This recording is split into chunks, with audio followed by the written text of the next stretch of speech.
Hello and welcome to Roundtable. With many countries now crowing about their high COVID vaccination rates, take a moment to consider this. Africa has used 80% of the vaccines that it has, yet only 5% of Africans have been fully inoculated, which means, quite simply, Africa just isn't getting enough doses. Who's to blame? Well, big pharmaceutical companies are reluctant to allow others to make vaccines using their know-how, reluctant to waive the rights they have under patent protection. Can that be changed? And by the way, big pharma is not alone.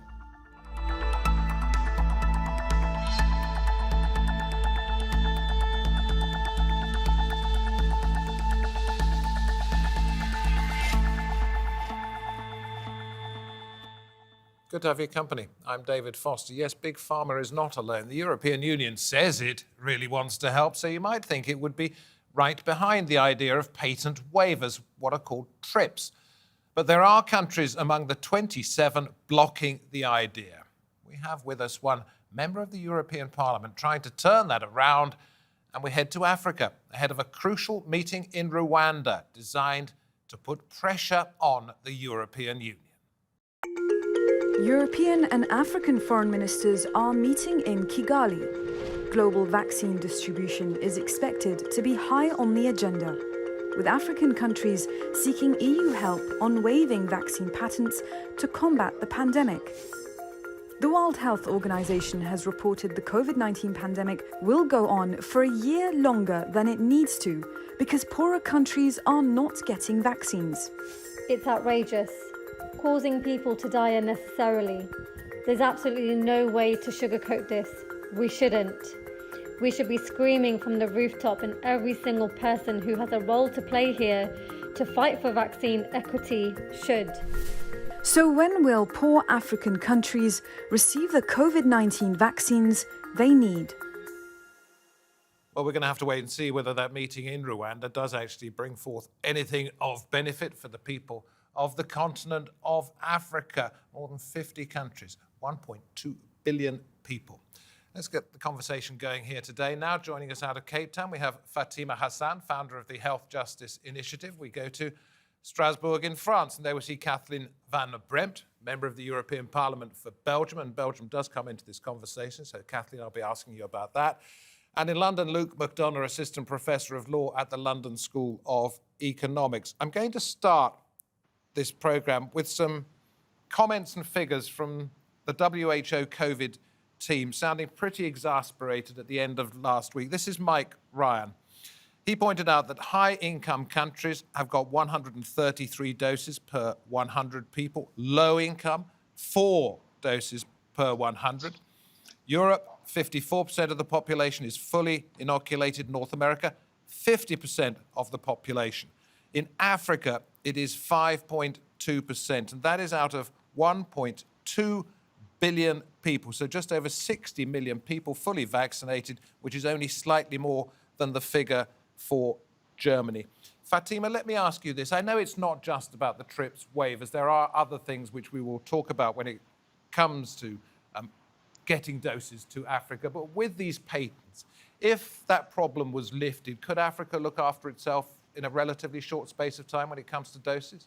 Thanks. So I think what has happened is that we are behind in the race. So even if the waiver was to be passed tomorrow or the patents were to be lifted, you still need the explicit cooperation of pharmaceutical companies to share the full technology to ensure that the transfer of knowledge can happen rapidly, so that a number of companies in Africa that have existing capacity and that could scale up with full licenses could actually make sure that the needs of Africa could be met and supported. I mean, the irony of the situation is that there was a company that was given a license by Johnson & Johnson, and the supplies were actually diverted to Europe during a time when Africa really needed the vaccines and when South Africa was entering wave 3. So I think it's a bit more complex than just immediately passing the waiver or lifting the patents. There needs to be a global reckoning and a true cooperation and sharing of knowledge for this to actually materialize and for Africa to be self-sustaining. You mentioned Johnson & Johnson. I've got a note here about a WHO vaccine hub in South Africa to replicate the Moderna vaccine. This hasn't got Moderna's approval as such, but Moderna has said for the time being it is okay, but there will come a time when that ends. So the Moderna situation is even more disheartening and I think more scandalous because firstly, the US government and the NIH put significant amounts of money in developing that vaccine. So we don't see it as a Moderna vaccine. While we've set up the WHO mRNA hub to replicate and copy the mRNA-based vaccine platform, we have a situation where Moderna is registering patents in South Africa currently when it said that it wouldn't enforce its patents. So we're not quite sure what Moderna's game plan is. It refuses to share the technology with the WHO mRNA hub. It refuses to grant a license to any company in Africa. It's indicated that it's going to set up a plant. We don't know when or where or what the details are of that. And similarly, Pfizer, which is also an mRNA-based vaccine, has given a fill and finish license to a company in Cape Town in South Africa outside of the WHO mRNA hub. So there doesn't seem to be a real commitment by the CEOs and the boards of these pharmaceutical companies as at October 2021, when we're dealing with such a dismal situation of vaccine apartheid, to actually share the technology and to transfer the knowledge. And the Biden administration, I think, can do a lot more. The EU could do a lot more, certainly. And, you know, what would help is if we could have a resolution on the waiver, but beyond the waiver, like I said earlier, a true sharing of the knowledge. Kathleen, let me come to you, but first of all, I'm going to read out something from MSF, that's Médecins Sans Frontières, said this month, even though France, Greece, Italy and Spain have already come out in support of the waiver, another handful of governments in the EU with strong ties to pharmaceutical corporations is choosing to put shareholder interests over the lives of people across the globe. Now, that statement doesn't mention those particular countries, but from what I understand, you've got Denmark, Finland, Germany, Ireland, Netherlands trying to apparently what they call scupper the waiver move, and Belgium, your country, is also on that list of those that are trying to do this. Why is that the case? Why do they not want this to happen? Well, let me first say that in any case, the situation in the European Parliament is clear. We have had a resolution that is absolutely advocating a waiver within the WTO. That is not the case in the Council. As you mentioned, there's a lot of divergence, and there's also some hypocrisy. And I have to say, also the United States is in the state of hypocrisy. Some countries that are in favor of a waiver are not actively supporting the discussion in the Council to get to some conclusion. And what is then the final outcome today? Because it's the Commission that is negotiating in the WTO. They are taking advantage of the fact that there is no agreement in the Council, and they try to ignore all of the time the majority in the European Parliament, with the result that the Commission today in the WTO is negotiating not on the TRIPS waiver, but on compulsory licensing. But can I just ask you this? Yeah, I'm sorry. It's a very complicated situation. I want to ask you why there is no common opinion, why some countries don't want it to happen and some countries do. Is it because of lobbying by the big pharmaceutical companies? Of course. Of course. It's about technology, it's about patents, it's maybe even more, but that makes it more cynical for me, about the future. They are very much afraid that it would set a sort of standards for the future. And they say, and I do even understand, but I do not agree, the reasoning of if we want in the future have an industry ready to create new vaccines or other medicines that we will need for future pandemics, then we need a strong pharmaceutical industry with a lot of investment in research and technology. But I think you need to split them. We first of all need to tackle this pandemic, and that means that we should share technology and lift patents. But that division is not made today, and that makes it really very difficult. Okay, so perhaps a pandemic treaty, which I believe is something that you've advocated in the past. I'm going to come back to what needs to be done in terms of building ties within Africa if I may, and that's both to you, Fatima, and to you, Kathleen, but I want to bring Luke in at this point. It sounds very difficult procedurally, legally, and in terms of the diplomacy that's involved in this. Is there any prospect that these TRIPS waivers could be pushed to one side in the near future? Thank you. Well, there's always the possibility that there could still be an agreement at the WTO. This is a long process of negotiation. The existence of the waiver proposal, which has been offered for more than 1 year now by South Africa and India, who've shown great leadership here in terms of the Global South and advocating for access to medicines in the Global South. The existence of the waiver proposal has put a lot of pressure on pharmaceutical companies to do more.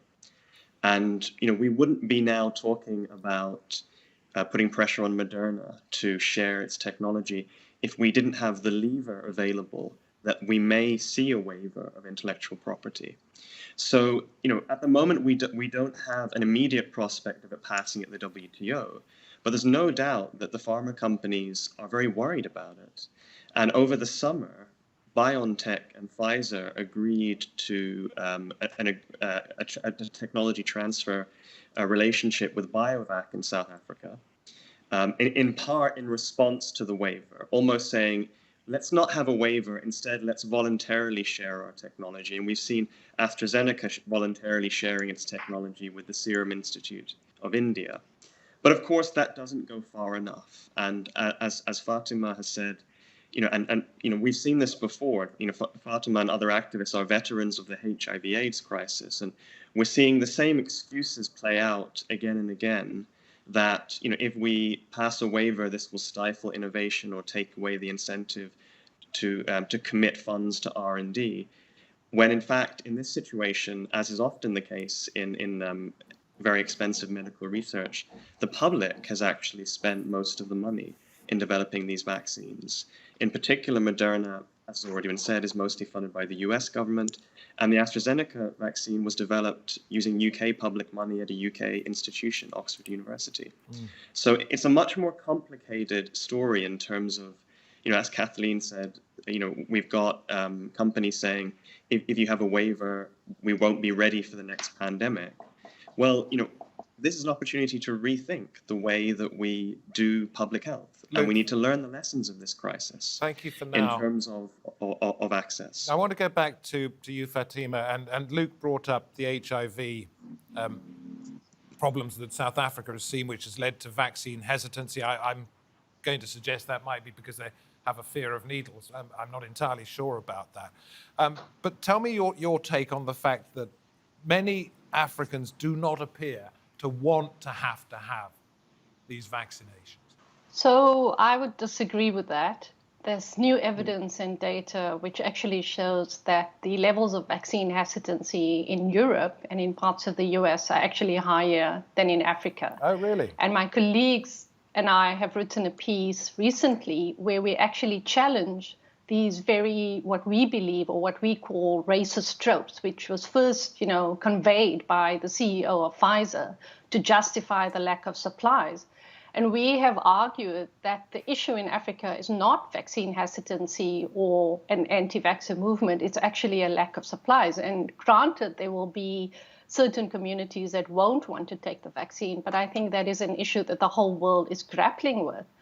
So the issue really boils down to how do you have a situation where over a year into this pandemic, you have multiple vaccines that are considered safe and effective, that have authorization for use, but less than 5% of people in Africa are fully vaccinated and are still waiting for supplies. We've paid, we've ordered, the contracts have been signed.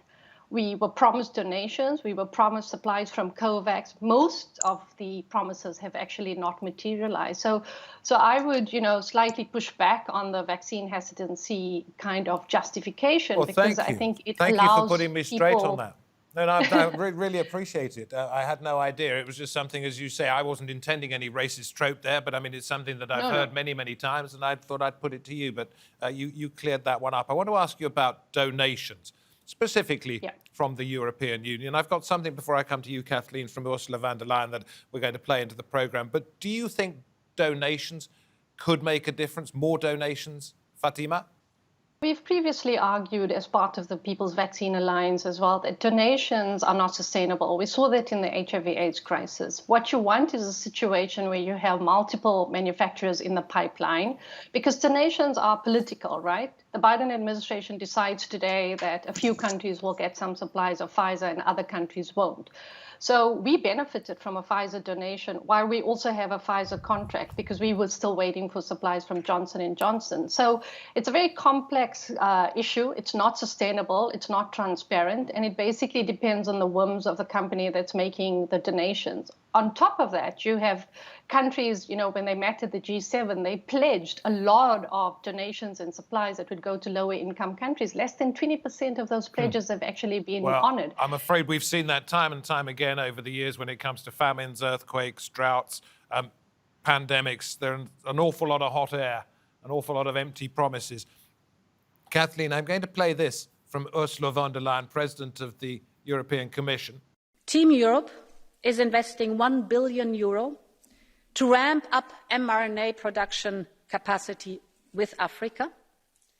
We have already committed to share 250 million doses of vaccine.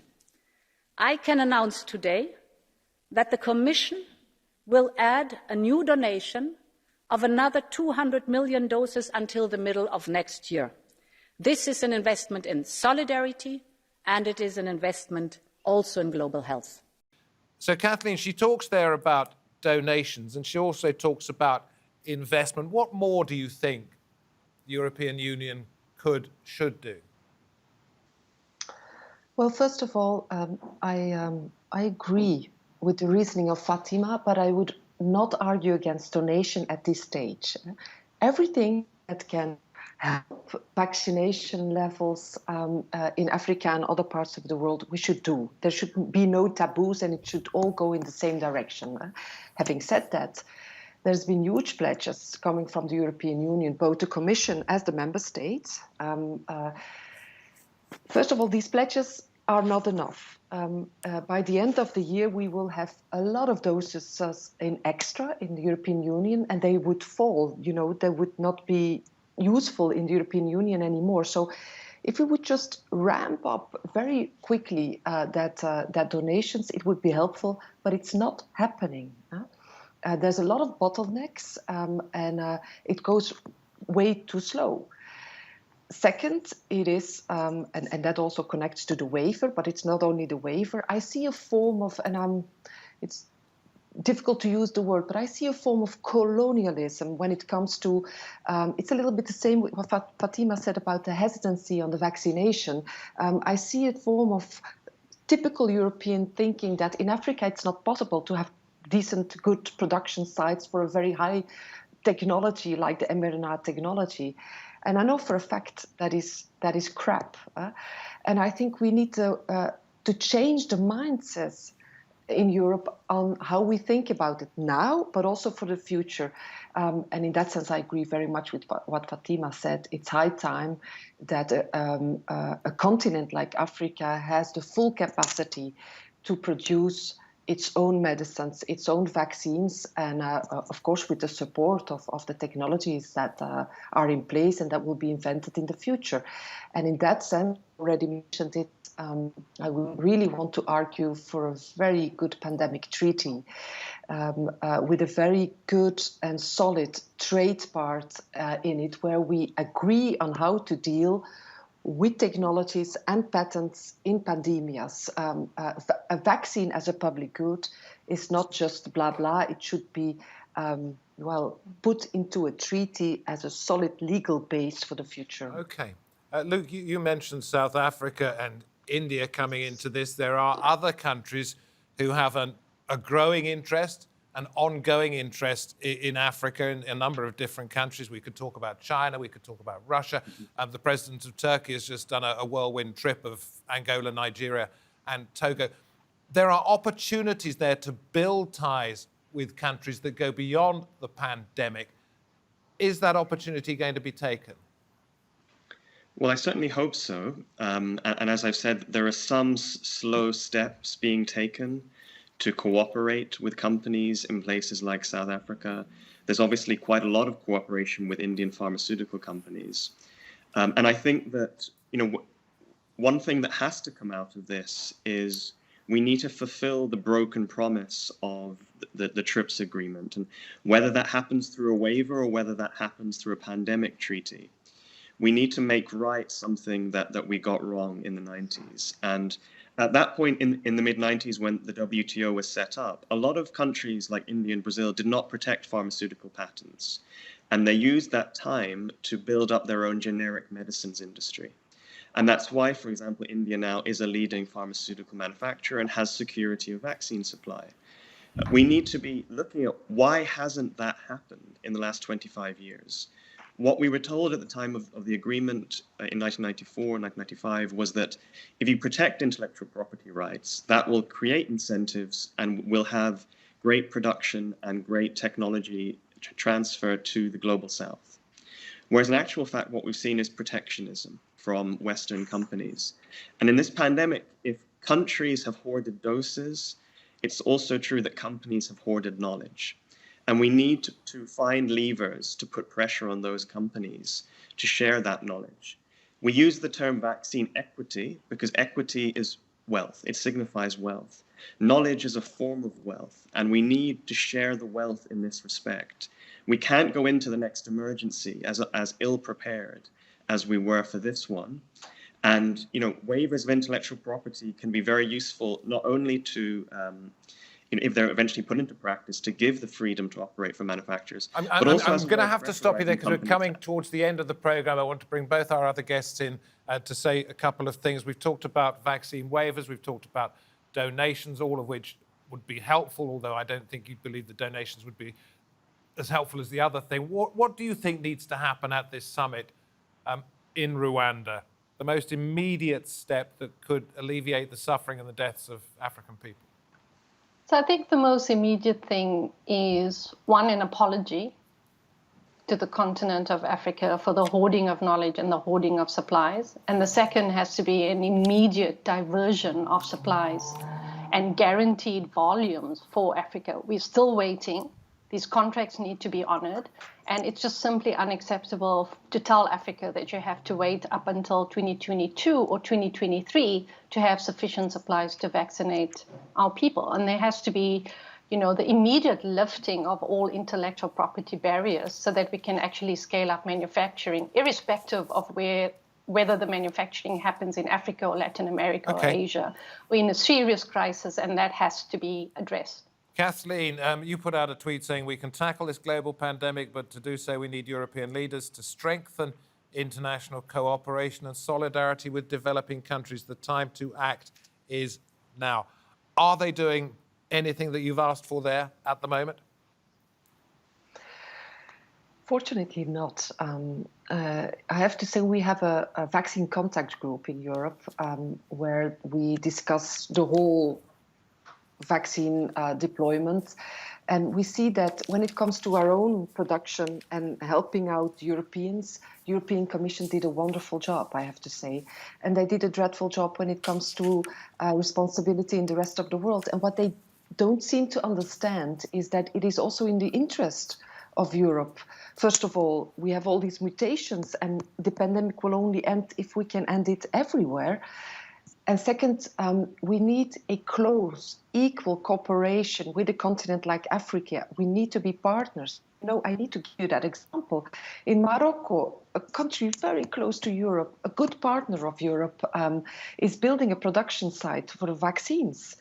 And what will they produce there? They will produce the Chinese vaccine. A Chinese vaccine of whom we know is less efficient than the mRNA technology. And that really saddens me. We have the opportunity to end this pandemia much earlier and much sooner than what is happening now. So no, they do not. They do not listen to the majority in the European Parliament, and that needs to change. Okay, well, we know that money talks, and perhaps they're listening to the people with the bigger wallets. Thank you very much indeed for coming on this programme. Fatima out of Cape Town. Thank you, Kathleen, for joining us from Strasbourg, where you'll keep up your work in the European Parliament. And Luke, thank you very much indeed for joining us once again, giving us more than just the legal aspect to this, but also taking in some of the moral issues as well. Thank you for joining us. I would like to point out, we did mention it there about other countries' involvement in Africa, whether it be European countries, France, Germany, the UK, Turkey, or China and Russia. In a future episode of Roundtable, we'll be trying to unpick that and see where people are going and whether the people of Africa are perhaps once again being taken advantage of. From me, David Foster, from the Roundtable team, thanks for your time. See you next time.